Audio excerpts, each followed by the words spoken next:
This episode and most episodes of A Beer With are recorded live in Diffuse Studios. Hey guys, we're back. A Beer With, back in full swing. Obviously, we've launched all of the other brands that we have now, which is This Is Not News. We've got Friday Knockoffs, and we've also got A Beer With Presents. So I hope you guys are loving all the content that we're trying to put out and push, trying to build that community for everyone. In this episode, we have Batchelo on the show. I've known Batchelo for years, and, we've sort of floated around in the scene. We've come in and out of each other's sort of circles over the years. So it's been really great to sit down and catch up with him again on this episode. I hope you guys enjoy this one, and let's get straight into this one. All right, sweet, brother. Cheers. Cheers, Mike. Thanks for coming in, mate. The first one back. Yeah. We're back. What's been going on with you? Apart from probably not working? Yeah, no work. But it's been all right, honestly.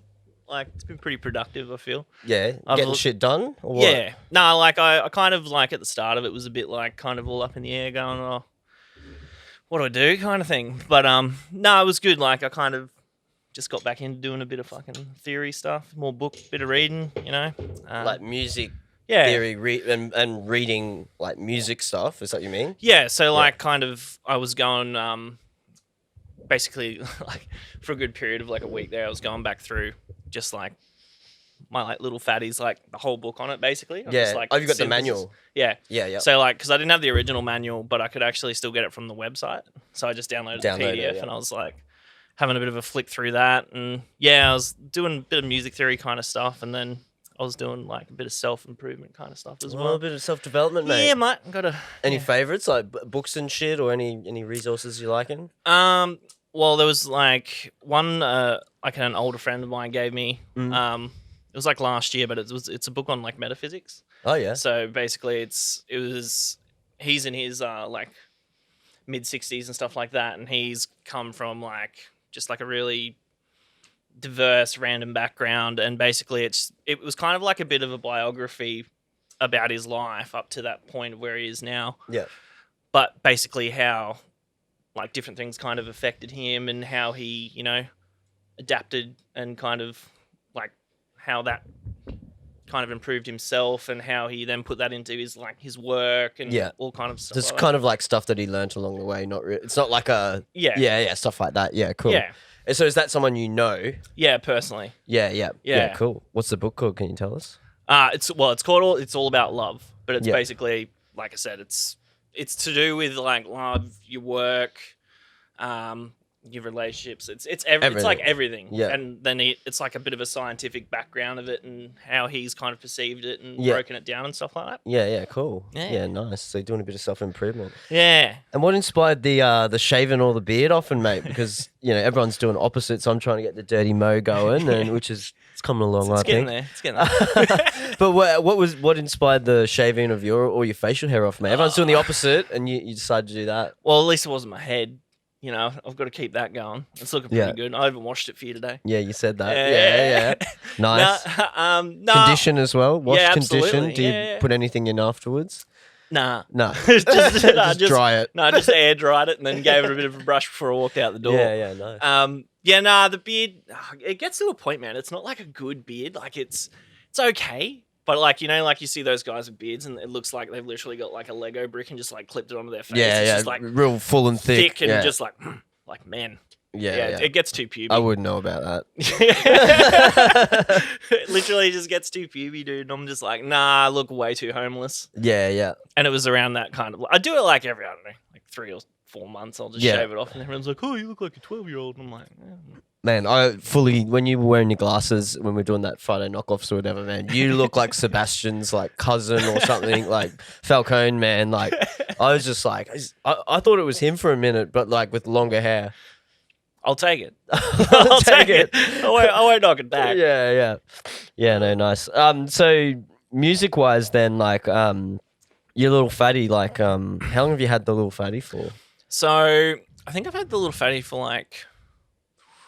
maybe like 2 years now, 3 years. But basically, like, I walked into a bit of cash, like, a couple of years ago, and I was like, I I've always wanted a Moog, and then I was like, but I don't really want to spend like, you know, like, don't get me wrong, you're paying for what you get. Like, it's a good piece of kit, but I was like, oh, nah, surely I'll be able to find like a sweet little deal somewhere or something. Yeah, and then like I kind of held out for a bit and was kind of just like trawling through like Facebook Marketplace and Gumtree and shit like that.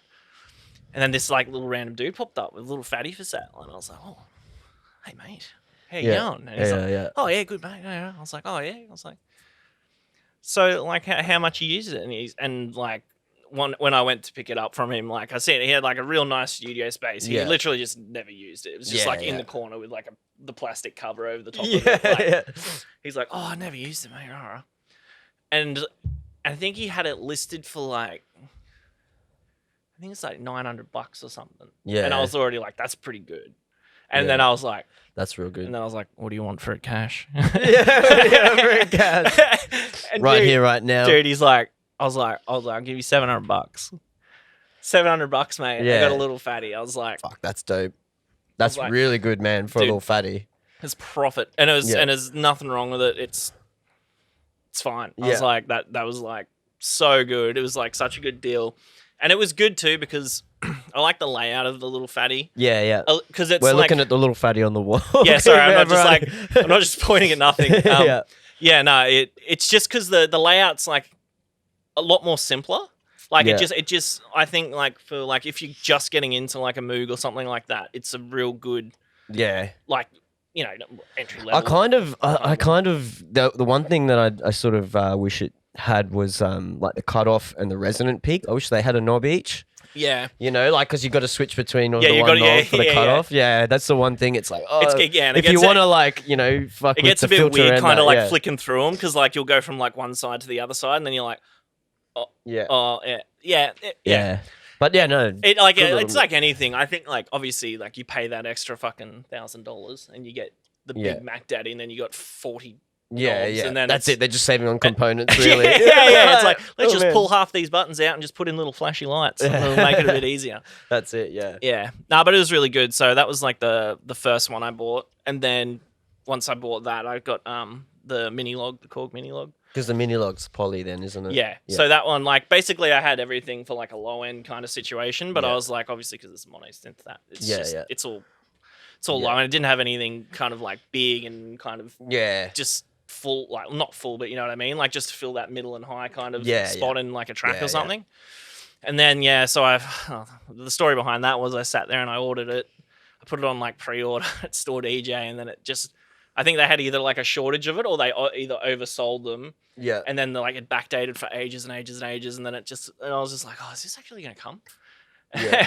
And then I like spoke to the guy in Sydney. He's like, oh yeah, it's just such a backdate on them. So then I can't remember who I spoke to. I think was it like a real good deal or something, like when it came? Or was it just because it was new? I think, dude, when I got it, I'm pretty sure it was like 700. Yeah. So and I was like, that's pretty good. Yeah. And then I think I'm pretty sure I found it at either, it might have been DJ City or I don't know, some other like it was a retailer in Melbourne that I called up because they were like speaking with Store DJ as well, and they had just had them in stock. Yeah. And I was like, oh, okay, cool. So like, you know, if you know, sort us out a deal, I'll give it a bit cheaper. I'm all about a good deal, mate. Yeah. I was like, I love a good deal. Yeah. Yeah, got to get a good deal. I was like, oh yeah, you know, and he's like, oh, I'll do it $650, and he's like, it'll be there next week. So there it was, and I had it the following week. Yeah, just killing it with the deals on the synth. Yeah, you got it, mate. Yeah, even the new one, like that was a new. Yeah, brand new. Yeah. That's hectic, man. That's such a good price. Oh, it's like anything, bro. You got to ask. Yeah, that's they can only say no. And you I always ask. Anytime I ring like Store DJ or got anywhere, a discount? Like, oh, can you do a better price? Like, you know, what if I buy some cables too? Can you throw in some cables? Yeah. Oh, you got a couple of mic? Yeah, just chuck them in there, mate. Chuck a mic in. Come on, I'll send you some good referrals. You get plenty of business. Yeah, that's it, man. Yeah, so what's your setup like at home then? Do you have like a bit of a studio setup, or you just chuck it? Because I know you got your deck set up on your bed, which is great. Love that. But yeah, at the moment, because like I'm back at the rents place saving up to go back out again after all this situation chills out a bit. It's super limited basically at the moment. I've got my synths there, but I've basically just got my laptop. I've got my sound card. I can kind of work there, but I can't have monitors, and then I'm kind of like working in headphones, and it's a bit dicky. Got all right headphones or?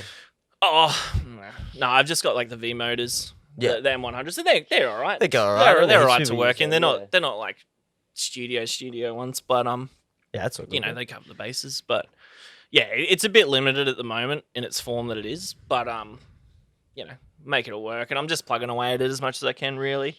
You can still write though, like, you know. Yeah, still I can still write. I think it's just like, obviously, it's just being in that more comfortable situation of where you just, you know where all your shit is, and it's just all there, and then you kind of just like crammed up in a corner, and it's a bit, you know, can't spread out, can't set it all up how you want it. And stuff, it's a bit fiddly, but. And I find it a bit different having like somewhere you can go to that's like a bit, you know, a bit of a space. Like, yeah, definitely. Even if it's just a different room in your house or whatever. But like if you're back at the rents, they probably won't give you another extra room. They won't give you a second room. No. Okay, can I move in home again? And can I have a second room for the studio? Can I just turn the second room into a stood? You can just see the fucking bottle of scotch getting pegged at my head from across the room, mate. I'm just like, nah. Not even gonna ask. not even gonna ask. Yeah. Nah, like I agree though. Like having a separate space to it, like not being in your room, because I think you get unmotivated at being in the, like, I don't know, if it is in your room, you know, if you're lucky enough to have a studio space, or like where I used to. At my old house, it was set up in a completely separate room, so I just had everything in there. Because I remember I used to see you do like a live stream every now and again in your old place. I think was all in that room. That was the room where you had it all set up. Yeah. So I think it would have been. So if it was, I have no idea how long ago I'm talking. I just remember. I'm just trying to think. I'm like either if it was at Nick's, I had the decks. You used to live with Nick, right? Yeah. So the decks were either all set up in kind of out in the lounge room with all the vinyl cabinets under it. Yeah.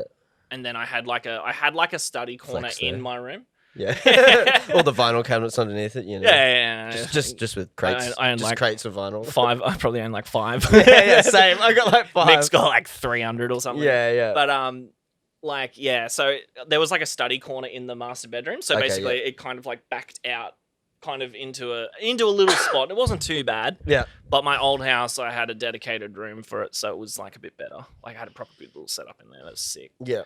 Had fucking just like all the studio at the back of the room, and then fucking had the deck set up on the side, and then had a little couch and TV, mate, and you know, a couple of video games, get the boys around. A little bit of a man cave. Yeah, it was a good little setup then.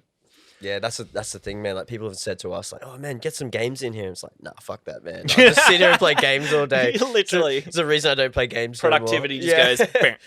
Yeah, like having on. I know when the Clout Zone guys were in here, they had like a second screen set up with it, which is dope when you got like, you know, people coming in and like hanging out. They can play like Mario Kart and shit like that. But yeah, I think they had it like up on the back wall, and then they had like obviously the monitors and everything on the desk, and there's someone like playing, I don't know, Switch or something in the background. Yeah. I was like, oh, yeah. That's a good little vibe. Yeah. So, let's find out about how you started music, man. Like first of all, because we've sort of known each other for a while, like, and I think probably Family Days would have been around. Was that about the first time when we met? I know then later on we were at Capulet and that kind of stuff, but. Yeah, I think when we first met was family kind of situation. Yeah. Did you ever play any Addicts gigs at any of the blah blah blahs or anything like that? No. You weren't really a breakbeat sort of guy though, were you? Nah, not back then. Breakbeat. Yeah, back in the day, like when I started, I was like more like, you know, big room electro kind of situation. Yeah. Compared to what I'm now. Main room family kind of vibe. Yeah, back then. just big music kind of thing. So, you know, it's completely polar opposites now. Well, it's not big music, but it's a bit different now to what it was. Yeah. But family was probably when I first crossed paths with you. Yeah. So let's go way back then. Like, how did you first? Have you done music growing up or anything, or did you just? So like, well, when I was little, like, Mum was like a real heavy pusher on it. Well, not like heavy pusher, but you know what I mean. Like, she always encouraged it and rah. So I did like drums. I did play the trombone. Oh yeah, gangster. Trombones are sick. Self-taught myself like guitar and bass a bit. Yeah. Like obviously a little bit later on, but like when I was a kid, they were kind of like the main little primary music side of things that I was doing. But and then obviously. So what was that, like primary school or what? Yeah, so like when I was like little, well, not little, I don't know. Jesus, I'm trying to think. Would have been maybe like 10 or something when Yeah. I first kind of Yeah, started yeah. doing a bit of stuff. Yep. But yeah, it started with drums, and then I got in school band situation. It's years of my life I'm not very proud of. What kind of band were you in? The trombone, man. I was in the I brass was in the section. trombone band. I was in the trombone band. I was in the. Yeah. But was it like symphony stuff or jazz or blues? I don't know. It was just the big school band. Whatever the trombone plays. Yeah, mate. It's in the brass section. No, I don't know. Yeah. Just Yeah, like no, concert it's band or just something. whatever the other. Yeah. No, I was in. Yeah, so primary school I was in it, and then into high school I think up till year 9. Probably like concert band kind of Yeah, stuff. so either like year 9 or I think I stopped year 10. Yeah. I'm pretty sure. Yeah. And then took up the recorder part time. No. Well, I actually know someone who's like a professional recorder player. I'm like, what? Like she teaches music, all the instruments. What a gangster. And I'm like, what's your like main instrument? She's like, my main instrument's recorder. What a beast. I thought she was like trolling me to start with. I'm like, Just do like, sure it is. Yeah. Do you want sure. the SpongeBob theme song? It just comes But out. she's like, no, I've got like a bass recorder, tenor recorder. Like, she's got all the different ones, man. She's got the Rolls Royce of recorders. Yeah, I definitely want to. We've talked about her coming in the studio and recording some like recorder solos or like just sampling her playing recorder and shit. Like, so we've got to do that. Joe, if you're out there watching, we'll see you soon when you can travel more than 50 k's. Yeah. So year 10, you stopped then. So when Yep. did you then sort of like pick back up Yeah. your music and stuff? Like, yeah, I don't know. Like, I think kind of after, I think so. Around year 11, I like started to pick up the guitar, kind of like pick it up again, and Yeah. kind of just have a bit of a play with it and get back into it then. And I always kept like tabs with the guitar kind of thing. Like I Yeah. wasn't really. Like, I've never been the most sound person, like I was saying, with music theory on that side of things. Like, Yeah. I've always kind of been based more around, like, tablature and stuff like that, and that's how I kind of learned how to do it. Yeah. But, yeah, so I probably got back into that around, year 11.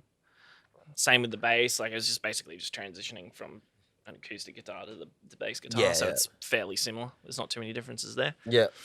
And then once I got out of school, I think one of my first festivals was I'm pretty sure it was Creamfields out at the Brisbane airport. Oh, Creamfields. Yeah. Yeah. So that was like the What first. year was that? That was like 08, 09? Or Yeah. around then. I'm yeah. pretty sure it was either the year after I finished high school or the year, I don't know.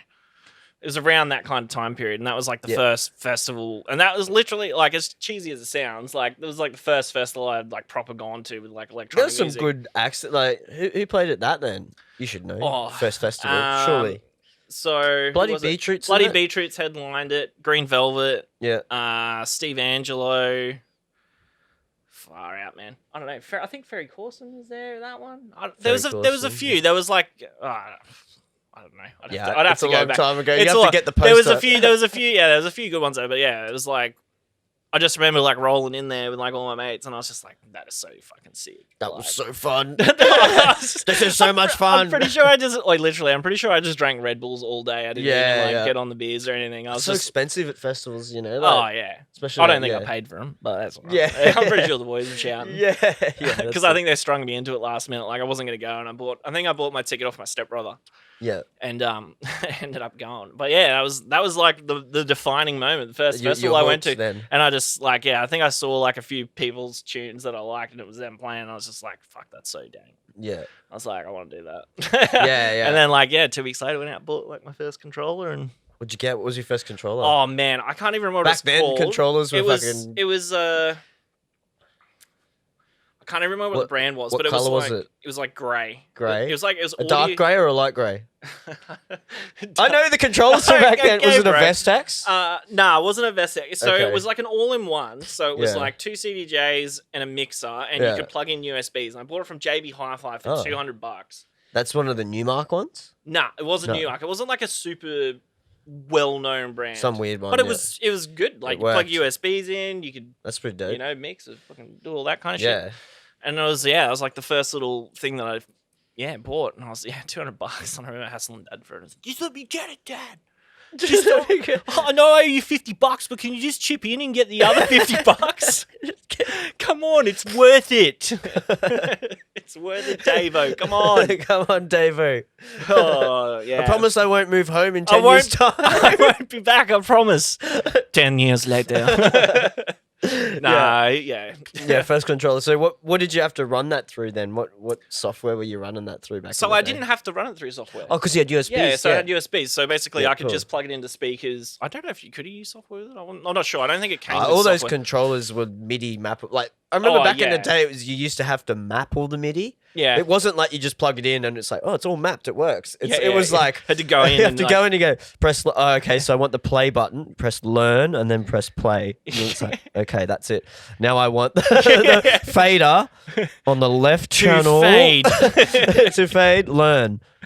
There it is. Like, There it is. You It's literally have to alive. go through the whole thing. Like, Yeah. but that was cool because you used to like. I remember DJ Tech Tools. They used to do cool mappings of things. So if you had it, they could. There's all these weird mappings you could do. So it was like just totally different. Like Yeah. hectic times. Yeah. But, The old MIDI controller times, man, where Yeah. people would have like random MIDI. The old MIDI fighter. Do you remember the 4x4 little arcade button thing you the could arcade- build? Yeah. My mate had he bought an old like army like what would you call it for ammo? Like one Yeah, of the like a- crate, like a cartridge proper, thing, yeah, yeah, like yeah. crates, like a big. They store all the ammo and stuff. Yeah. And he like decked it out with a MIDI fighter and a little couple little faders in there, so you could just like take it, set it up, and it was like this custom little This little like custom controller. box Yeah, shop that he thing, built. Yeah, it was fucking sick. How good. Shout out Brad if you're out there watching. He won't be though. Yeah, so you started on the controller then, and Yeah. what kind of tunes were you mixing back then when you first started? So So we're talking 2009-ish, is that right? Like 2008, yeah, not 10? 2010. Not Not 2000 2010. you weren't there yet. Not yet. No, Not we'll yet. get there. Nah, 2009. Oh, geez, man, it was like that real frigidy kind of electro-y Oh yeah. T-Rex I know what kind you of mean. vibe. I know what So you I was mean. like doing that kind of stuff. Like I still really like Dead Mouse and that kind of thing, and like the old Dead Mouse. the back old then, Dead yeah. Mouse, like you know, Yeah. like 2010 and earlier. yeah, like super early shit. 2008 sort of stuff, yeah. Like heard funk, like you hear Strobe for the first time. It's like being a 16-year-old girl, and you're just like, like it's But what was Strobe? Strobe was later, wasn't it? Wasn't that like 2010, 11, I thought? probably was. It was a bit later. Yeah. All right, I calm know down. my 2010. Yeah, but there was just like a big folder. I can't even remember who sent it to me. It was just like a big Yeah. folder of all the old Dead Mouse kind of stuff, and they sent that to me, and I was Yeah. like, yeah, that's sick. Because he used to do progressive stuff. It was like, Yeah. real, like chill and cool, yeah. Yeah, just like that real, shit. real good proggy. And then probably like back in the day, Ministry of Sound albums, like heaps Yeah. of Ministry of Sound tunes. Like everyone used to pump that. Like, yeah. That was the shit. That was the go-to. Yeah. And it's like if you had the CD before everyone, you were kind of picking and pulling tunes on your phone and be like, oh, yeah, this is Check sick. this out. Back in the iPod days. Yeah. Get the iPod Classic out. Yeah. 10 Get like kilo. 100, The 100 big 10 kilo brick. 180 gig or whatever, 120 gig. Yeah. That's massive back in the day. Yeah, it was- So many songs. It was like a Rolls Royce back so then. many man. songs.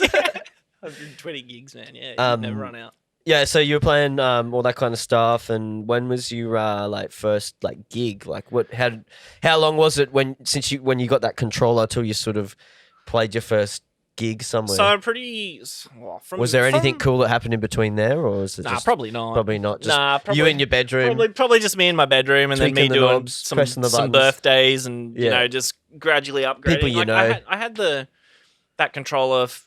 I don't know, for maybe like 6 months or so, and then like Yeah. I just would save up and gradually buy bits of new gear. So then I saved up and bought a DJM 800, and then after that, when I saved a bit more, I got CDJ 400s, and then from that I got 1000 Mark 3s, and then like when I went to like 1000 Mark 3s, I was kind of like, is this a backstep because they've got USB? I was like, but nah, these are like the club standards, so I should probably use these. Yeah. Should learn how to do Yeah, this. yeah. So I think my first gig was when I still had CDJ 400s, and it was at Fringe Bar. So it was when Ollie did a night there with, I think, like Tenji. Remember Todd Gibson?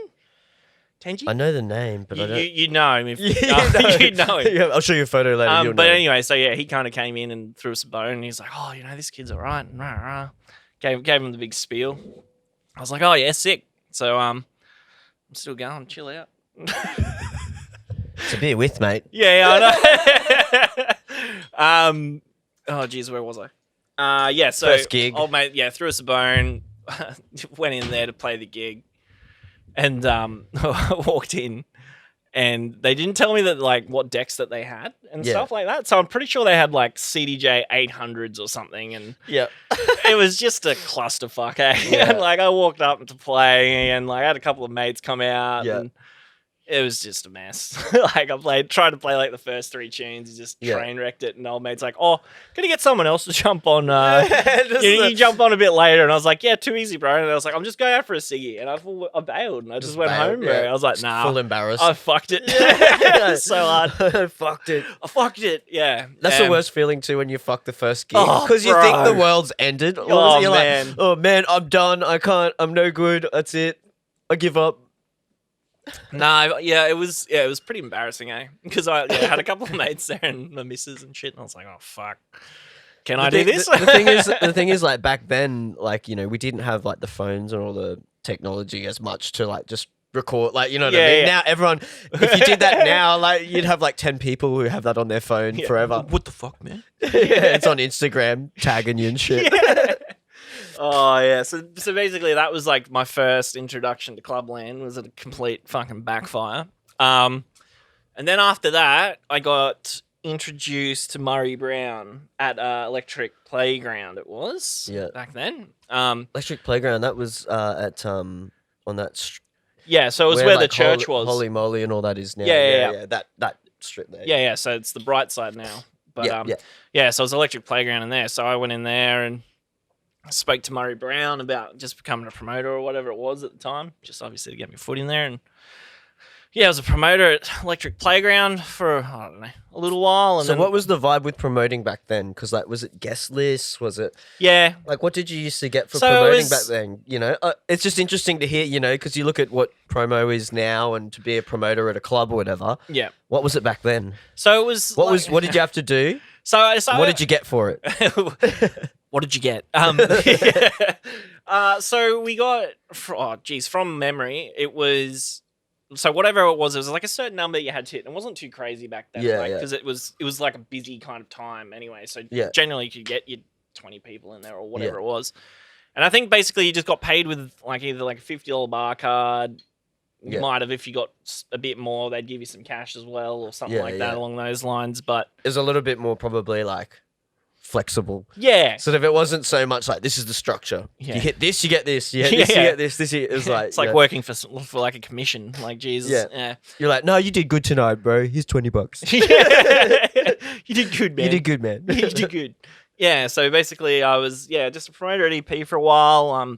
And then I think Central Battle rolled around at some I wasn't stage. around here in Central, but like, so because I was in Townsville when I started. Yeah. And then I got in with the Addicts crew and my family lived here. So I'd come on holidays, but then I sort of got in the Addicts crew. I moved here 2012. Yeah. Probably 2010, 2011 was when I'd just be here on holidays. Yeah. And started doing like blah, blah, blah and all that. But yeah, so I missed all that stuff. Yeah, so Central Battle was like it was probably like a bit of a Rolls Royce DJ comp for Brisbane kind of thing. That's what I mean. I missed that. So I everyone didn't go to any. It was that. So I think I either sent him a mix or I either played a couple of silent discos for him beforehand, and then I played one of those. Didn't do any good out of it. Kind of stayed with EP, and then like they started to just chuck me on a few more lineups, and they used to do like real big car park parties out the back, and generally they were like the big parties to go to when everything was kind of popping. So that was like my main kind of residency. Yeah. When you started, Kind of. your first. Kind of. Your It was first a thing. regular kind of thing. Yeah. So there was that. That was like the main spot. So that was Murray Brown was the man who gave me that one. Shout out Murray. I don't think I know Murray, hey? Oh mate, he's Old school. He's old school. OG. Yeah. OG Nah, Murray's a ledge. So Yeah. he gave me my first little run, and Yeah. I think after everything started to go a bit pear shaped over there, because I literally hadn't really ventured out into the valley much, the places that I kind of, as weird as it sounds, the places that I like eventually will go to, I would end up playing at. Like, even if I'd had, like, if it generally within like a couple of visits of it, I would be turning up on a lineup or something in those regards. But like, so when EP kind of went a bit funny, I was like, oh, where are we going to go now? I was like to my mate, Jack Hodgett, so you remember Maestro? he used to Yeah, play yeah. family and stuff like that. So we were kind of like, oh, where do we go from here? So I was like, he's like, oh, let's... As in Boulevard. yeah. Used So, to be Maestro. yeah, dude, I'm going that's way back. right. Yeah. I'm Um, just updating all the more modern fans. Yeah, Maybe yeah. out there like Boulevard, I'm showing my Boulevard, age now. I'm getting old. Yeah. So we were like, oh fuck, where do we go, man? So Murray's like, oh, go over to the Met and all the family and have a squeeze and whatever. So Go check it out. we went over to the Met and I don't know, we got like a booth like up in Spy Bar and we just got on the piss and started speaking to a few of the guys up there. So it was like Pete Smith and all those kind of blokes and stuff like that. And then, after like a bit of a while of kind of like hanging out at the Met, they like threw me into Coco. So they were basically like, look, if you're going to be starting off here, like this is where you start off. And, you earn your stripes, you get to go to the big room. Go to the big room. Go to the big room. And I was like, oh, yeah, right. Yeah. So, and then, just grinded out there. Eventually got into main room at the Met and became resident at the Met. Slogged it out there. What year was this? For everyone playing at home. I'm going to say 2011. Yeah. Around then. Yeah. So I was there for about a year and a half, 2 years or so, around that. Do you reckon back then it was a little bit easier for gigs just because there was like less DJs? It wasn't as saturated, no. Yeah. There's definitely a million more DJs now. A million more, at least. Yeah, at least. At least. That's a conservative estimate. Yeah, that is, that was done by the Bureau of Statistics, that one. Yeah. Yeah, no, it was definitely, like, if you were DJing back then, it was like, kind of like, oh. Well, you DJ? Yeah. Not just like, I'm a DJ. So is everyone else here. Yeah. Everyone here DJs, bro. We get it. Yeah. So, I don't know. Like, back then it was just a bit more, not that it wasn't like a thing that people wanted to do, but it just wasn't like kind of something that, everyone was trying to do at the time. And it wasn't like, I mean, like the bigger clubs, it was like the main thing. But a lot of venues and places, it was like the DJ was just someone in the corner. Yeah. Like you weren't the main attraction or the party. Yeah. You weren't the show or whatever. Yeah. And so everyone else was like, oh man, why do you want to go there and be in the corner and like, well, we're all getting drunk, having fun over here and dancing, like talking shit and that. Like, why do you want to be in the corner by yourself, like doing that? And you're like, oh man, I just love the music. I just love the music. Just here to make people move their feet, man. But yeah, that was basically, that's what I remember anyway. Like, yeah. Yeah. So you're at Met then? Yeah. So when I finished up at the Met, now we fast forward to... So let's talk about this because I think it was fair, we were talking that I met you at Family. Yeah. So this is just before. That's why I want to talk about because now Met and Family are doing their own things. Family's doing what it's doing and Met's, doing what it's doing. Well, no one's doing anything at the moment. But we're talking last year or whatever. Yeah. But back then, Met and Family were like neck and neck. Yeah, it was they hated each other. They hated each other. Yeah. So, how did that transition? Because I know Nick came over as well at a similar time. I think. Yeah. What happened there? Why'd you leave the Met? Give us the scoop. Give us the scoop. Give us the scoop.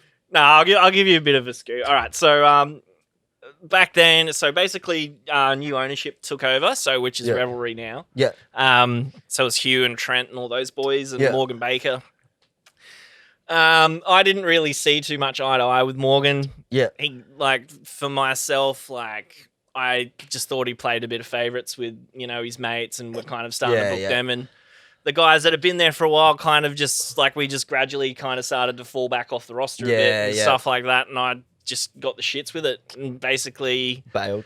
Yeah, I gave him a big serve on the phone. Did you I'm going. No, I told him, I was like, Morgan, you can have a great crack at it, mate, but you know what? Once you lose your job here, you never get another gig. And where are you now, mate? Just calling him out. Savage. But So but basically, that's how it is with a lot of places. When new people come in, they want to do their own thing. Yeah. They don't want to do whatever's been done the whole time. They want to bring fresh ideas and all that. So you can sort of understand that, but it wasn't so much it was never Hugh or any of the guys above or anything like that. Yeah. They've always been good and I'm fine with those guys, but nice save. It was nice save. I'm just joking. But it was just it's just a situation with Morgan, and we just butted heads too much, and just it just didn't click. It wasn't good. And then, like as I said, like even how Nick transitioned, like a few of us just wouldn't see eye to eye, and we just made a call happens on it. all the time in the industry, though. Like Yeah. we've probably all been through 2 or 3 of those. Like Yeah. if you've been around long enough, anyway. Yeah. Yeah. So yeah, it was just one of those situations where we were just sick and tired of it. So I had my piece. I was like, "Yep, here's what it is. I'm out." Yeah. So I left. Nick did pretty close to the same time. Yeah. And the day I left, I got a phone call from George Carmichael. Yeah. Same day. Same day. You want to come over? Hey man, you want to come over and play some tunes with family? I was like, yeah, fucking oath. Same weekend I was playing at family, dude. So I was like, dude, it was so funny. What year was this then? Like, is this when Rage Crew was upstairs? Because Man, this would have been just after, or just. It either would have been just as it was ending, because they hadn't done any of the renos or anything yet. Yeah. So the booth was still over on the front side wall. Yeah. On the side compared to where the new one was. Yeah. So they still had all that in place, and I think so I was playing tunes up there. So it was just like fucking bassy house kind of. Yeah. I don't know, heavy stuff. That shit. The grungy stuff. The heavy stuff. So I was doing that to begin with, and then obviously after a little bit, and then they started throwing me in the main room every now and then. Yeah. And that lasted for a little while, and then it was kind of what's going on here, and then I didn't know what was going on. Because I think I told you the other week on Friday knockoffs when I had just started. So the renos upstairs had just started, and so they were like, "Oh, we're reopening. We're going to redo like promo and stuff." And George was like, "Come on board, just be like, We only had him and me. It wasn't a team. Yeah. It was just me and him, and they just ran off the reputation of family. Yeah.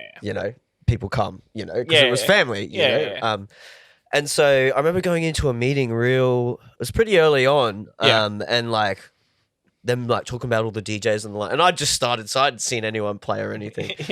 And they're like, "Oh, that Batchelo, he's a bit scruffy, his hair and everything. Like, I don't know if he's got the image." And and then they go, "What do you think, Jai?" And I'm like, "Oh, I haven't seen him play. I just got here. I just showed up from lunch. He seems all right to me. Yeah, he's all right. What's him. wrong with his hair?" Yeah. But then I think that was like shortly after was when like you probably left. Yeah. So when I left family, I then went up to the Sunshine Coast to run the helm.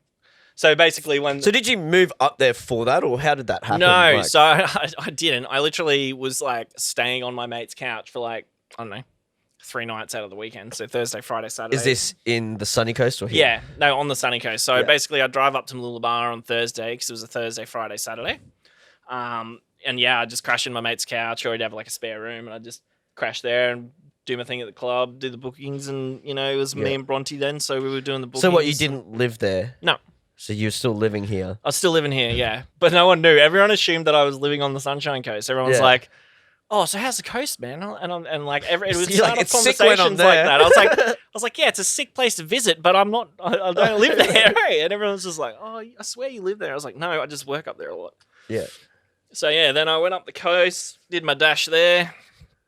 That was a good time. That was a really good time. So that was like my introduction into like working in bookings. Yeah. Kind of like booking for a venue. Yeah. So Mitch Brooks was like one of my best mates up there. So he was like running events and stuff like that. And then he ended up getting the venue. And then he had to leave. So then he was basically like, "Oh, do you want to try and do it?" I'm like, "Do you want to have a crack?" "Yeah, do you want to have a go?" I was like, "Yeah, I'll give it a go." So then that was my little introduction into booking for a club. So I was doing the bookings there, and that was good. Learnt the ropes there on that side of things. So that was always handy to have. Yeah. And then once I'd done my little dash up there for the next. How long were you there for? I think a year and a half, roughly. Yeah. So then, I don't know what that year that brings us to now. I think maybe like 2015. Well, 2015, that's early 2015. No, I was still at family in 2015, I reckon. I don't know. Look, anyway, it gets hazy. It gets a bit blurry. All right. Fast forward to what was next. So after was that, Capulet next. Capulets next. Yeah. So that's when we reconnected again. Yeah. So Michael Watt took over Capulet. So Sasha bought it, and then he asked Watty to come in and Yeah. kind of do his thing there and, get all the boys and whatever involved. So then I was working for Waddy, doing that side of things there at the club. And then Waddy pulled the pin. And then Sasha was like, "Oh, do you want to do the job?" So once again, someone's like, you were just slotting, kind of like, that sneaky guy who's just there on the side. He goes, "I'll give it a go." I'll give it a little go. Yeah. So then I ended up doing the bookings there for a while. Yeah. Then I kind of just got over the politics of booking for a nightclub and just everyone having a say. It's rough. I was just like, just let me do the job. That's why you pay me to do it. And then I just got over it. And I was just like, there's too many politics involved. Just book me to DJ. And do you want me to do the job, or do you want me to pretend to do the job, or do you want to do it? So then I just was like, nah, it's just not even worth it. I'm valuable to you as a DJ, so just book me as a DJ. Just book me for the right acts. Yeah. And whatnot. So then basically I've been at Capulet ever since, and basically LaRouge. They're my little two hidey holes. Sub Rosa now it is. Yeah, Sub Rosa. You played a few times at Sub Rosa when it was. Yeah, it's only really like a year or. Yeah, I think it was around. Yeah, it's probably a year. I mean, it's still there because it's still doing the live stream stuff, which is cool. Yeah, I think potentially it might reopen. I've got a bit of an inkling. It might still be hanging on. Yeah, that's good. So we'll have to wait and see. But yeah, that was my kind of little place where I've set up shop and kind of found the music that I play now and the kind of vibes with the music that you play. Yeah, like I'm really dreamy and just real melodic, kind of deep house, kind of melodic techno-y. I don't know what the fuck you want to call it. It's just deep. How did you get into that stuff? Like, because you said man, you used to do big groove. Like I just used to do big groove. And it went from the weird electro and that. How did you get into? There must have been something that happened. I think where I started to change was when I went to the Sunshine Coast. So I went from playing. It'll do things to you. It'll fucking. It'll change you. It'll change some hairs grey. But I started. I don't know. I went from that big room kind of thing to this other club, and then I was like, well, I've got to be more versatile now because I can't just play, and because I'm booking other stuff as well, I can't just always. So this was when you're up Sunny Coast. Yeah. I can't just always you play as well, support stuff. Yeah. And I was just like, put yourself on the sneaky feature every now and again. Yeah, fucking mate. That's what happens when you're the boss. When you're the boss. Yeah. But yeah, I was like, you got to be versatile. You can't just rip the arsehole out of it every time you get up there. Yeah, that's it. Yeah. So yeah, and then I just gotta be able to open, close. Yeah, warm up everything. I kind of just started to dig a bit more and kind of literally started at one end of the spectrum and just worked my way to the other and I just worked my way back into house and and then I've just found my way to this weird. Because when we were doing the Capulet thing on the Saturdays, it was like. It's just like housey. It was housey, yeah. But it wasn't the dreamy house that you do now. No, it was a bit more like techie, housey, funky, groovy, funky. Yeah. The stuff I play now is really dreamy, melodic, out there. Not out there, but it's just really nice house. Well, I don't know. I'll link you to it. Keep describing it. Keep going. You're doing so well. Keep describing it. It's beautiful. I just like to talk. I describe it as journey music. It's just really deep, melodic, and kind of just rolls. Like you can listen to it for hours. Yeah. I'll send you some links in the description below. Yeah. We'll link it up. Yeah, but basically that's where it was. I think that's where the transition period started, was on the coast, and then I worked my way all the way back, and then found a few artists that I really enjoy now. Like I really like Lee Burridge's labels, so it's All Day I Dream. Like some of the Anjuna Deep stuff I like. Yeah. Like Iron Music or Seb Ledger. Like there's a lot of really good artists out there, eh? Like Mod or Volon Sentir, so they're Russian guys. They make really good stuff as well. But it was just having a really good dig, and I just found there are a lot of really good connections between all of those artists. I would just either start with one and it'd stem off to the others, and it kind of bounced around, and I kind of found a really good little niche that I like playing. Little sound that you like. Yeah, it's fucking sick. Yeah. What's your favourite gig been, man? Oh, fuck. Give us your favourite gig. Oh, man. It's a tough one, right? I always find this question really tough as well because it's there's different reasons gigs are great. You know, sometimes it's because you have a really good time. Sometimes it's because it's a really great set. Yeah. Or, you know, the people there, the crowd's going after, like, so. But give us your whatever you think your best one was. My best one or my favorite one? Let's go both. All right. Let's go both. We got time. So favorite, I would say, was probably it was New Year's. So it was New Year's Eve. I played at Capulet, so it was technically the morning. I think it was about 6 a.m. So it's like a video on my Instagram of me playing Music Sounds Better with You, and it's like daytime. Yeah. So that's those daytime vibes back then were it was like the next sun level. came up, and we just started playing like Lady and like all the classic old like house shit. Yeah, and it was just sick, and it was a really good like fond one that I always remember. It was just a really good gig. Oh, what was the other one? Favorite or best gig that I think I've played. I don't. Was that the one? What New Year's was that at Capulet? Was that wasn't the one? I think that was 20. It wasn't when Made in Paris played. I don't think I was there for that one. No, that was the next one. I think it was the first one. I think Made in Paris. No, I think Made in Paris was the year after. Or I don't know. It was either after or before. It was either side of whatever that gig was. Yeah. New Year's terms. Yeah. Yeah, fuck, I don't know. The other good one that I played was too long ago. Yeah, so many beers. Too many beers between. Yeah, man, fuck. Or I don't know. There was one that I played at River Stage, which was like that UQ Toga party, and there was just like 6,000 people there. That was pretty just a dope hectic crowd. Yeah. And that was just a huge crowd. It was like the biggest crowd I've ever been in front of. It was just like this fucking crazy. So many people. Yeah, no, that was another good one. I don't know, man. There's been too many. I've had a lot of really good gigs. I've been really lucky, eh? Yeah. Yeah. What about best kick on? You don't have to go into detail about what happened in it, but like what was it after? Oh, shit. Best asking all the hard questions. The tough questions. Oh man, there's been some fucking wonky ones. Eh? Think about it. We can come back. We can circle back to it. I'm trying to remember, man. We can circle back to it.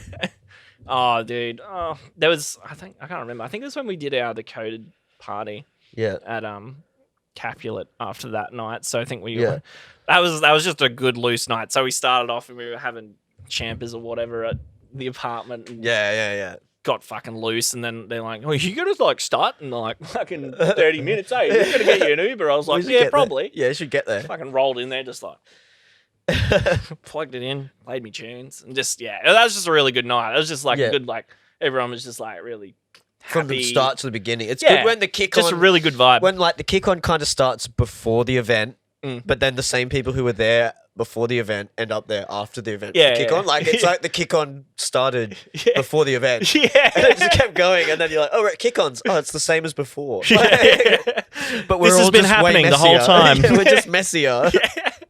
Yeah, that was a really good one though. That was like all the like Sosh and all the boys were there. And everyone from the club, and it was just a good vibe. It was just funny, real funny. Yeah, just stupid sunglasses and weird hats. And just shit talking. Yeah. So much shit talk. That's what I remember too about like all those like at Capulet, the outdoor, when it was like 5 a.m. was the normal finish time. Yeah. So it's like in summer, like every weekend. Yeah. It's like you see like, and the regulars because it's like 4:30, the sun starts coming up. People just pull sunnies out. Chuck their sunnies on. Those regulars, like, they know. But it's like the sun's like, not even like coming over the thing yet, but just as the light starts to lighten up, you're just like. And then like all these other people are like, fuck, it's real bright. Hey, it's real fucking bright. It's like, where'd you get your sunnies from? It's like, you don't come here often, do you?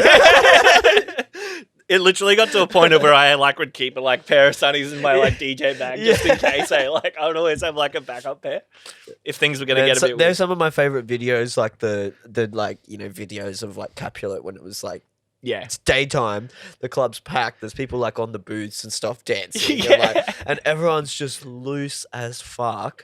And it's daytime because like a day party's different because it's usually like it starts. The daytime is when it starts, so everyone's not that like it's it's kind of civilized. Like, doors were at 9 p.m. This is 5 a.m.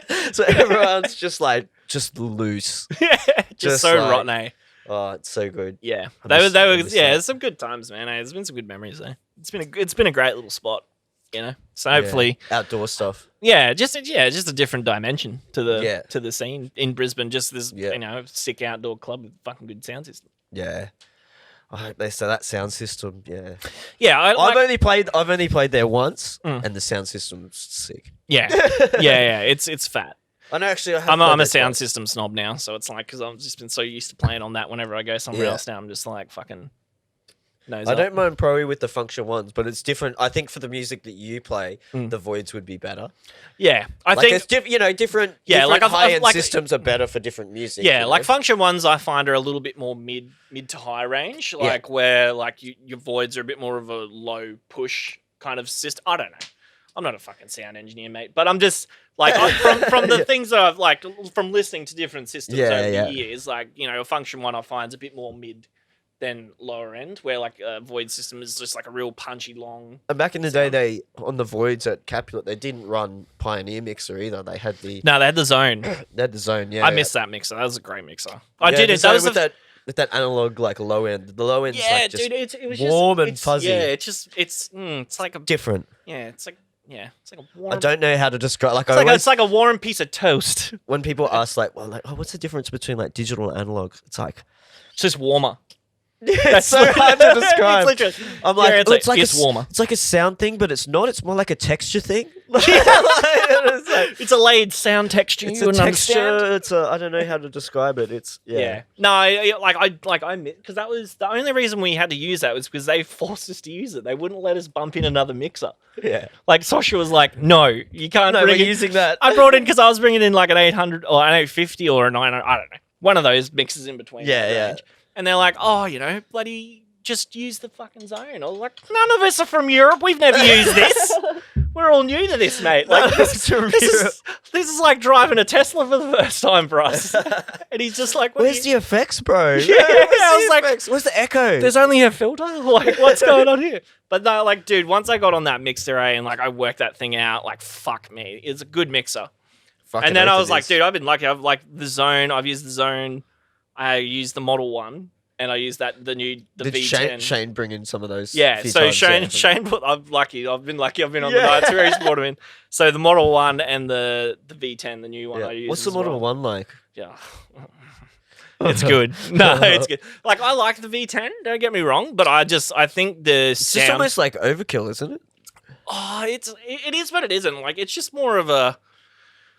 It's made for just really blending mixes. Like that's just the point of them. They're all like the Model 1's all like a frequency band mixer. So it's just all split up over just more bands and just everything has a filter and it's just more everything intricate. Has a filter. Everything has a There's filter. There's a filter for everything. There's literally I'm fine. But like it's just they're just very intricate mixes and that's why they're so fucking expensive. Like they're just a real specialist mixer. But like it was like anything. I'd never played on them before that. Yeah. And literally within like, once I worked out where everything was fucking going and whatever was happening. It's the same after as every 15 other minutes. Mixer. Like, it's a mixer, like. But like, yeah, I don't know. Like the V10 was nice, but I preferred the Model 1A. That thing just felt like a Ferrari. It was good. Yeah. It just felt so good. And it sounded fucking good too. I don't know. But then again, I think when I played on the V10, I think I was doing the open, so it wasn't like super loud, so I probably couldn't get the most out of it when I used the Model 1. I gave it a bit of a thump. Yeah. Just because I could. Gave it a bit of a thump. Yeah. Push it in there. Yeah. Slide that fader. Just give it a little Oh, jab. no, because it wasn't faders on the Model 1, was it? Yeah, no, they are. They're faders. Oh, they've got the faders? Yeah, it's just everything's like a frequency. Everything looks like a filter on it. I'm telling you, bro. Everything looks like a filter on it. Like there's. I'll put a photo of it here. Yeah. In the video. We'll see how good my editing skills are. I'll put a photo of it here. Oh yeah, no, but that was a sick mixer. I don't know where we got onto the topic of mixers, but anyway, we were just talking about Capulet and then using the zone and whatever. Yeah. The zone was a good mixer though. That was like an introduction to something new. That helped me learn to just mix a lot cleaner. Yeah, like long because you had four bands EQ and stuff like that, and it was just a warmer mixer. So like you could just really blend things really nice compared to like you jump on a Pioneer mix, everyone can just fucking 9 o'clock it, fucking bring it in, switch it out. But like on one of those mixes, it's just a lot more More it feel feels to like, it. yeah, there's more love going into it. More love going Yeah, into it. there's a bit of love, mate. You know, it's good. You feel like you're accomplishing a bit more. Yeah, I feel. yeah. You're Yeah. actually doing something. Yeah. You know, like Yeah, you're actually working for it. that's it. And I think it's interesting because I was thinking like just today or yesterday about like, you know, people who have been in, I suppose, the scene for a bit longer, like yourself, like, you know, Josh, myself, and all that, like all these guys. The way we mix is, it's long. Yeah. It's not short. It's not in and out, like, you know, like, and it's not like you know, oh, I'm mixing in the next song, the vocal from it, bang, slams into the drop or the breakdown or something. Yeah. It's like, oh no, I want to have 2 tracks going for a while. Yeah. You know, yeah. like look at my skills. Yeah. Like, I'm not just dropping cool tracks. I'm blending them. I'm blending. I'm Check this layering. out. Layering like an onion. Yeah. Straight up, eh? Yeah, no, I don't know. Like, I just... I think it's interesting, but I think what I came to the conclusion of was that I think it's because of what we used to listen to back when we like first got into it. Yeah. Which was more that, like, even though the electro stuff, I know like the trance and the other progressive styles were a lot bigger back then. Yeah.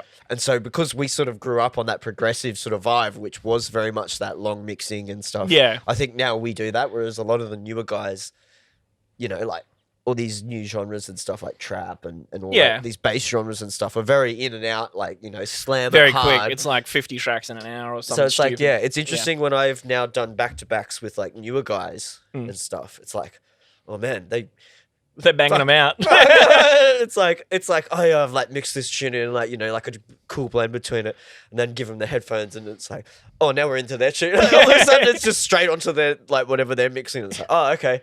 We're not going to slowly blend it in. I didn't even have time to have a sip of my beer. It's like, oh, we're in. So yeah, it's just something I've noticed and I thought about recently. It's interesting to see, you know, and it's probably because of the influence of what we, you know, yeah, well, what we listened started to on and or what we listened to back in the kind day. of came into clubland with and stuff Yeah. like that. Yeah, no, I agree. It's just like the music in Brisbane especially it's been really bassy for a while now. Yeah. Like, I feel like after that, you know, big electro-y proggy phase, that was just the direction that it went in, was like real dubsteppy, real bassy, trappy, bass music, you know, like real wonky stuff. And it's held its worth a long time here. It's held its worth. I didn't think it was going to stick around, not stick around, but you know what I mean? I didn't think it'd be like thriving as much as it has for such a long time. I think it was because like Bicky Factory was killing it. Yeah. And then you know, like Noi. Shout out to Alex Tate. Hey, Alex, you got to come on the podcast. Yeah, come talk shit. Come talk to us. Make us a fucking lamb. Bring us some fat lamb cats. soup. Oh, I've seen some of his. Yeah, I know. He's fucking. Some of his cooking videos. Yeah, are I pretty know. Good. When are you cooking us dinner, Alex? Oi, We used to be cool. What fucking happened? Yeah, cook Come us on, dinner. bro. Just cook us dinner. just call him out. Yeah. Oi, when this is over, cook us all dinner, cunt. Yeah. When you're on the show next, invite us for dinner. Yeah. Yeah, cook up beforehand. But you know, I think it's because of that. You know, we've had those people pushing that scene, and Yeah. you know, I think that's. I think 'cause that, it's interesting. I was talking to someone in Sydney just recently, and he was like, "Oh man, it's all like house tech house down here. It's different in Sydney because you know they don't have as much the nightclub sort of stuff going on. It's very much like the lockouts were hectic, Yeah. so it was like they've." You know, none of that aggressive sort of music. It's got to be chill, happy fun. Yeah, well, that's Happy the thing house though. Like music even kind of- even when like I was down there, yeah, it's like the thing was I never really. The rare like bassy kind of events they would do would either be at like they do it at Ministry, like wherever it is. What's it called? whatever Ministry of that club Sound. Is But that they do Ivy or Yeah, Ivy. Yeah. So they would do it there. But it'd just be kind of like random kind of shows. Like they weren't. It's never been like a like a ticketed event like a kind of thing. It's not like every weekend you can go to this club and hear that music. And they are definitely very housey kind of. Yeah, It's a very housey world down there. Yeah. But then when you go down to Melbourne, it's completely different again. Then there's like a bit of everything. Like it's just I don't know. It's just different up different here. cities. Yeah. I reckon Brisbane's underrated. Oh, definitely. I think it's a sleeper. That's where we're from. Yeah. It's underrated. Yeah. Get into it. Nah, it's a sleeper city, man. It's been a sleeper city for a while. Like think we it's just need it's more only been people. getting better. It's definitely been getting better before it's been getting worse. But I kind of look at this whole situation is I thought everything was getting a little bit stale there for a bit. Yeah. Like kind of prior to all this shit going on. Like There's no competition really. But there's no competition between the main contenders, but Yeah. also there's just like, I don't know. I just feel like there's like a bit of a lack of excitement around everything at the like. There's just no like a big vibe kind of there at Well, the mate, moment. you didn't come see NMI sets at Prohibition. That's why. Yes. Well played. Got it in there. Well played. Well played. Yeah, but yeah, I know what you mean. You know like, what I mean? there was no, and I think it was just it's just different, especially for us who like, we've got different sort of tastes in music to like the bass music genre. Like Yeah. if you're in the bass music scene, it's probably a vibe. Yeah. Like it's probably a big vibe. know. Yeah, definitely. And like, Sundays at Stocky's going off with like that commercial party.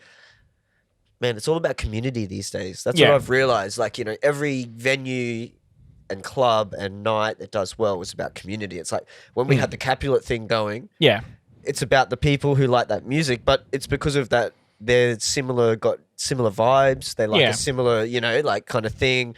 So it's like that community of people. And it's always, the music is like huge, but it's like because it draws the people who are going to build that community. Yeah.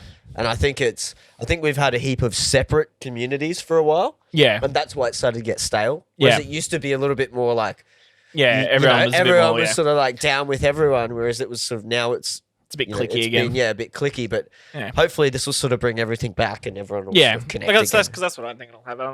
Like as shitty as it has been, like I think realistically it's a good reset that it needs to have, and I think when everyone comes out of this, everyone's going to appreciate it a bit more. Yeah, kind of, and want to be a bit more involved. And well, the guy I was talking to in Sydney, Daniel Aragona, he was like, when this is all over, like Sydney's just going to go off because they've had their lockouts and stuff, and then they just lifted the lockouts, and then coronavirus came in.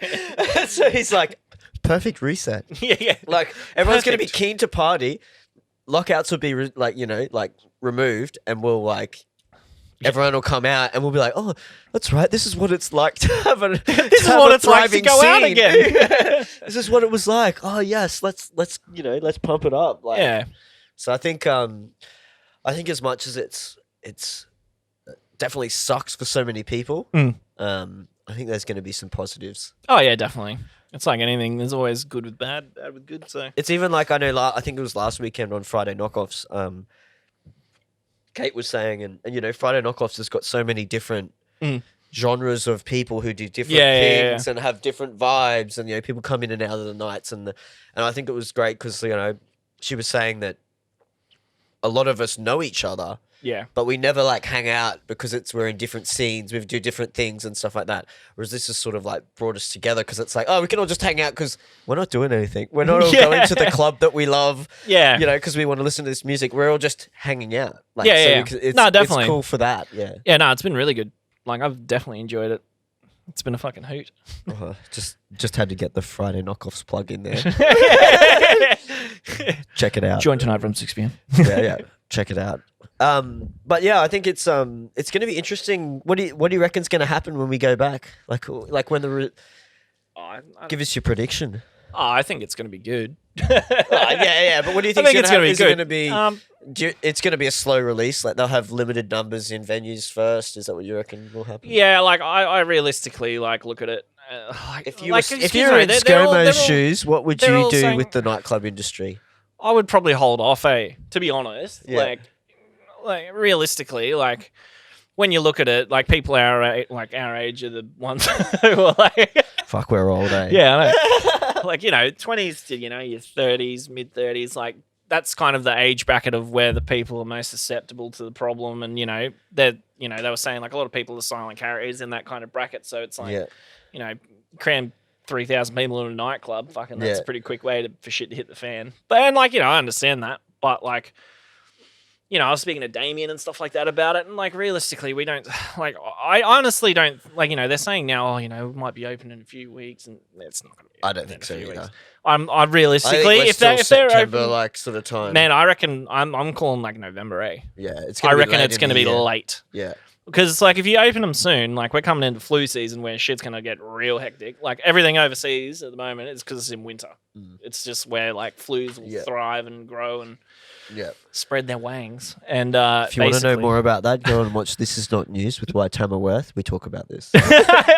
I'll put a little link thing that pops up here. Yeah. That's the link sound. That's the link sound. Yeah.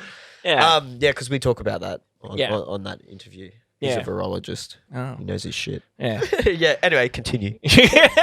Continue on what you think will happen. But no, just basically, I don't think it'll reopen like November-ish. I think it'll be good once everything does reopen, but I think it'll be a gradual process. I don't think you can really rush into it because it's probably one of the biggest hot spots in regards to where these things will pop off at and festivals and shit like that, you know? People sweaty dancing on each other. Sweaty dancing. Making out with each other. Hooking up. Mm. Imagine all the STDs that are going to thrive when this thing's over. Imagine how... like, right? Oh, whoa, that's a mic. That's a mic. Fucking Jesus. Yeah, watch out. Oh, I thought it was an STD. I was ducking and weaving it. Ducking and weaving that STD. Oh, yeah, fuck. Didn't even think about that, eh? Nah. It's going to be hectic. Oh, bro, there's some shit going to be going around, eh? Man. Fuck. Oh, yeah, I reckon there's going to be so many corona babies coming out of this, eh? Oi, 9 months. Keep an eye on all the fucking people's faces. Has anyone had coronavirus and like given birth in the same time? Yeah. Do you think? There was a lady in the UK who... So is that baby now immune to coronavirus? Well, I don't think the baby was... Antibodies? Oh, Jesus. She's just gonna get the drip into it and just siphon the baby. Jesus. And then we'll clone it and give it to Elon and fucking he'll take it to Elon Mars. will sort it out. Yeah, Elon's got us covered. Fucking. He's on Rogan tomorrow morning. Oh yeah, he's doing another one. Doing another one. Wait, That's gonna be sick. Wait, I'm on that. I'll probably be up in the morning when it's on. I'm gonna watch it. Wait, that'll be quality as. I'm gonna watch it live. One so good. It's the biggest meme. Hopefully he gets whacked again. Yeah, he's got to. He's already whacked. I don't know what he's been going on about, but he's been hectic. Oh, yeah. He's been getting loose. Got to be. The old Elon. All right, I'm going to go... we're going to cut here so I can go to the toilet and go get some more beers. Yep. And then we'll come back. All right. All right, so we're back. We sorted it out, moved your car. Yeah. Not going to get towed. Not towed. not this time. Not towed. So let's talk about future Batchelo then. What's the future hold for Batchelo music-wise? I know you said you've got some music. Yeah, so I do have some music coming. So basically it's just been... There's been a few tracks that I'd been sitting on for probably the last 3 or 4 years. Yeah. But the situation was I had a version of Ableton. Everyone buy copies of Ableton. Don't buy cracked versions of Ableton because... they might stop working and completely fuck your computer. So basically that's what happened. And I only got... I had a friend who had a license for one and gave me their license because I just don't use it anymore. So I got the 10 Suite probably a month or so ago. Probably you got Max for Live as well? Yeah. And basically, it just let me revisit all... Like it just pulled up all my old shit. And I worked. It just worked. Everything just worked. I plugged in, everything just synced up. Good job, Ableton. Perfect. That's what happens when you pay for things. So it was really good, and it allowed me to kind of go back and there was like an EP that I wrote probably like 2 years ago or so that I was really keen on releasing, and it was like a 4-track. And is that then it fucked up and you lost? Yeah, no, I didn't lose it. I just couldn't use I don't know when you try to change parameters and everything, the mouse would just fuck out and just everything would just go loopy. Yeah. It was just weird. So it basically just bricked Ableton and I couldn't use it. So and I didn't have a spare grand to go buy another copy and then just out of the blue, one of my mates, Shana, legend. Shana. Thank Shout you, out. Shanna. Shana. Shana. Shana? Shanna. How's it spelled? Shana. Oh yeah, Shanna. Shana. Yeah. Yeah.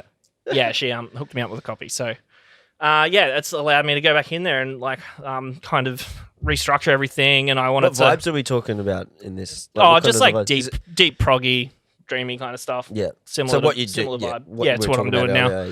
It's allowing me to go back in there and just kind of because I've been working with the synths a bit more now. I wanted to re-record in more live elements to the tracks and just redo the drums and things like that. They're older tracks, and since I'd been working on them, I just wanted to just revamp them a bit more, like because You get the old project and you're like, oh, I can do that way better. Yeah, I can make that baseline 100%. way better. And it's like yeah. there were just like there were things like there were parts of it that were really good still that I like really Yeah. liked, and I showed a few people, and they were like, yeah, that's sick. And then I was like, but I knew from my ear like things I didn't like. I was like, drums are fucking shit. Like, pick and pull things out. There's not enough, not enough layers here. There's not enough synths going on here, whatever. But I wanted to, like, my main goal over the last few years was to really try to understand synthesis a bit more, and like I wanted to incorporate more live sounding gear into like analog shit. Yeah, just like I just wanted to incorporate more live sounds into writing a track rather than just going through a VST or just slapping a sample pack there and fucking around with it. Yeah. So that was like one of my main kind of goals was to just kind of get my head around that side of more recording in live live sounds, like recording in MIDI with your Moog and stuff like that. And that was just the main goal was for me to get my head around that and then kind of incorporate that into what I have now. So there's 4 there and they're pretty much good to go now. Yeah. Mixed and mastered. So they're mixed. I haven't got them mastered as of yet. Will the label do that, whoever it's on? Or would you got to do that? No, I've done it to like a stage of where I'm happy with it. Yeah, but you can play it out. Yeah. Like it's not fucking bad in any sense, but I would still like to get a professional mix master on it. So that'll be done through the label, I'm thinking. That's it. Because a lot of times labels want to have their own mastering guy master it so that all the stuff that comes out on their label is similar sort of vibe. Yeah, definitely. Yeah. So it's like anything, I leave it. It's like anything. You do it yourself, and you get it to a stage where you're happy with it, and then so you give it to a mastering engineer, or because that's what they do. Because that's what they do. Yeah, mastering. You're not a mastering engineer. Yeah, it just sounds good to you. Doesn't mean it sounds good. Out there. So it's been good. Like it's like I said in this kind of like downtime period, it's just been good to kind of get everything up and running again, even though it's not the full setup in which I did have. Everything's just running at kind of where it was, like where I remember it. So it's good, and I've kind of just, going back from when I had fucking 1,000 VSTs, I've just trimmed everything down to what I know and what I did that recently, And I'm just like, I don't need fucking this entire collection of shit. I don't know what I'm doing. Like I'll go through and like I'll use a few and try and work out. Oh yeah, that might be good. That might not. But I trim it down to, say, 30 VSTs or whatever they are. And then, they're the ones I know I go to, and that's where I can work within kind of thing.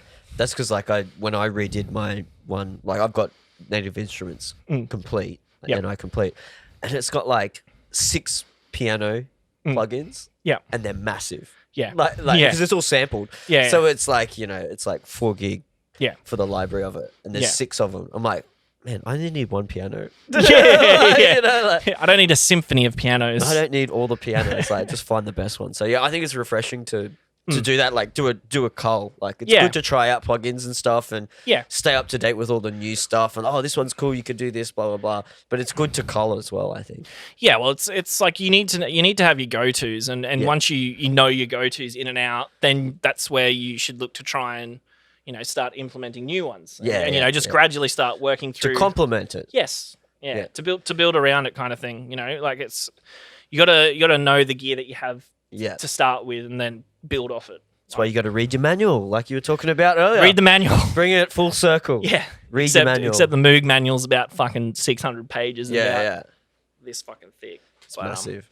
It's interesting though. It's like a little science experiment. It's so crazy. Literally. Yeah, So literally, and that's why I experiment. just find it so fun working with like analog gear. It's just like it's fucking half the time you're doing things, you make a mistake, and you're like, "Fuck, that sounds cool." Yeah. Like it's just you're we can use learning. that. You're always learning. Yeah. When you're using them, like The thing I love about analog as well, and I only sort of realised this the other, we did a producer meetup in here before COVID. We had about 12 people in here. So not COVID. It was so not COVID. It was right before it happened. It was the last sort of thing we did. And what someone sort of said to me, Cam, shout out Cam Swales, he said like, like how many people do you think in the world have serum?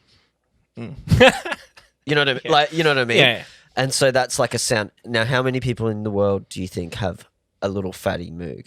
Yeah. Significantly less. Yeah. So like it's almost like you're, if you're just someone playing at home with serum, you can't make the sound that you make on a little fatty. Yeah. Like you can get close. Yeah. You can get similar. Yeah. It's not going to be the same. No. So it's like when you buy an analog synth or you invest in an analog synth, you're investing in that sound Yeah. that no one else, if they don't have one, they can't make it. So there's probably, I don't know, like how many little fatties do you reckon are in the world? 50,000? Do you reckon? Well, they're limited now. They don't sell them anymore. Well, that's a That's the little that's fatty. a redback. Yeah, I know. I saw that. Yeah, I was like, oh, redback. But the little fatty was the last production Moog done by Bob Moog. So it's the last one he did before he died. And I was like, well, fuck, that's like pretty cool. And like they're releasing them still now, but like they don't release them anymore. So they're But that's what I mean. So it's they're a limited release so of like how many if they you make. if you don't have one or you can't get one You can't get one, or you can't or you got to get second. No, but or you can't use one, then you can't sound like your sound. Or if I use it in a truck, my sound. You know what I mean? You can't. You're actually choosing that for a sound. Yeah. And it's like people you can't just download it. You can't crack that. No. Like you can't crack it. No, like there's some good things that come close to like it, like a lot of the Archery Legacy collections and stuff like that. They're really close, but like it's they're close. It's close, but it just doesn't feel as like it's not the same. It's not analog. It's not a whole sound. There's no texture. Analog texture. We're back to textures. Again. Yeah, no, dope. So are you keeping this? I think you are keeping it secret what label it's on. Can you give us? Yeah, it's over in Europe though. Yeah. It's overseas in Europe. I'm keeping it on the lock at the moment, but it's a sub label of a pretty sick label. All right, sick, dope. But it'll be. Do you play a lot of their tunes in your sets or what? The main label, a few, yeah. I'm just trying to get like little clues. Have a little think, mate. Can you figure it out? Yeah, cool. Well, yeah, that's exciting, man. Yeah, I want to hear these. Yeah, dude. Yeah, no, it's been a lot of like a lot of people always fucking hassle me about it, like music and making music. I hassle you only because I remember like years ago. We're talking like 4 or 5 years ago, maybe 4 years ago. I remember you because you don't put up a lot of whips or like stuff you're working on or anything like that. Yeah. It's very secretive. Yeah. But I remember one time I saw a thing and it was just a conga line or something. Like just a percussion line that you just had there, and like, I'm working on this percussion line. And I was like, it's pretty sick. I like that. I'm all about percussion, so I was like, yeah, that's dope. So yeah, that's why I've always been like, oh, I want to see what you're working on. Some stuff like to be this. But you've shown us some like old stuff in Friday knockoffs and that, like bit of screen share action and shows, but few oldies, But yeah, keen to see these new ones, man. Yeah, it's gonna be good, man. You'll have to come over and like pump them in the studio soon. Yeah, because definitely. Yeah, I know you got to go. You got to go let your dad in. Yeah, thanks, David. Way to cut my little podcast, my beers with my friends short. See, he's got friends. Yeah, Dad. I got friends. Dad. Yeah, sweet. So anything else you want to tell everyone about or promo or shout out to the Wasp, by the way. Yeah, the Wasp. Oi, fucking shout out to my boy, Daniel, down in South Australia. If you don't know him by now, he's the Wasp. And if you're not careful, you will be stung by him. He's quick. Where does the Wasp come from? Like? So the Wasp originates from us playing video games online. But why is he called the Wasp? I don't know. The night, so in Friday knockoffs, when we were all getting we were fucked. And then like he fucking just flipped his sunnies like upside down and changed his Milo background, just like disappeared. And then just came back into screen with his sunnies on upside down. He looked like a wasp. They're upside down. There you go. Bug-like. I thought it was a previous thing. I thought he was it already came called the Wasp. Came from that. No, the Wasp has come from your fucking show, mate. So there you go. We created a Wasp. We created the Wasp. We created the Wasp. Yeah. Watch out who gets stung. Yeah. But it's interesting. I'm trying to come up with like a name for like, people who are like not die hard, but like, people supporting, give them like a cool name, like a little badge. Yeah. Little badge. Little sticker. Little something to call yourself. Yeah. I've been trying to come up with a name, like for a beer with. Wasps is a good one, but it's not really related to a beer with. A few friends have helped me. They're like growlers and squealers. Maybe a little sexual. Yeah. Maybe. Growlers for guys, squealers for girls. Brewers. We'll workshop it. Yeah. We'll workshop it tonight in Friday knockoffs. Yeah, we'll work it out tonight. We'll work put it it out to a in vote. Friday knockoffs. But if you got any ideas, let us know. All right. Well, give us your socials. How do we find you online and everything? Give us the Yep. vibe. Yeah, so basically Batchelo on Facebook. If you don't know me in person, Hayden Batchelor on Facebook. And yeah, SoundCloud is Batchelo. So yeah. Insta? I'll, Any Insta? Insta is Mr. Batchelor? I'll put links in the Well, description and stuff. But We'll put them here. no, I'll put them in the links and the show notes. Then you can click on them. Okay, Dad. I've already got to edit stuff, so Yeah, I know. Just making it harder for you, bro. Put it up here. It's gonna be here. It's gonna be Fuck. Ow. Yeah. Oh, gee. Oh, well, yeah, man. Thanks for coming on. It's No good sweat, man. It's been good to have catch you in up the and studio. see you in the Give it a- flesh. Give it a little chink. Yeah, a little.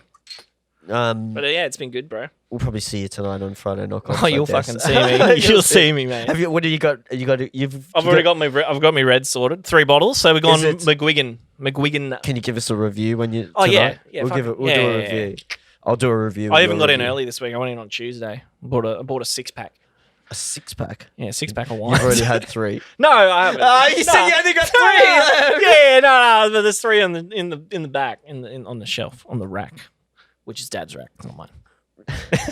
You got to go halves. You got to. Yeah, I gotta split it. Anything I'm there for, he gets 50-50. 50-50 split. All right, man. Well, good to catch up and Yeah, bro. yeah. Always a pleasure. Keen to see some this music. When is it coming out? Like, is there a release date? Or is there a rough? What are we in now, May? You'd be looking around September. Oh yeah, In Nice. September will be the time. bit of September action. Bit of September action. Nice. Keep All an right, eye man. out. Well, travel safe. Be safe. Don't get the corona. Yeah. Don't get the rona, bro. Oh, you got some sanitizer before I go, man? Yeah, I think I do. Yeah. I think I do. Oh, what a beast. Yeah. All right, legend. Yeah, no, sick. All right. Cheers, guys, for catching us. Stay safe, enjoy yourselves, and we'll fucking see you on the next one, eh? Yeah. Tune in to Friday Knockoffs. Yeah. We'll be there. Well worth. See you.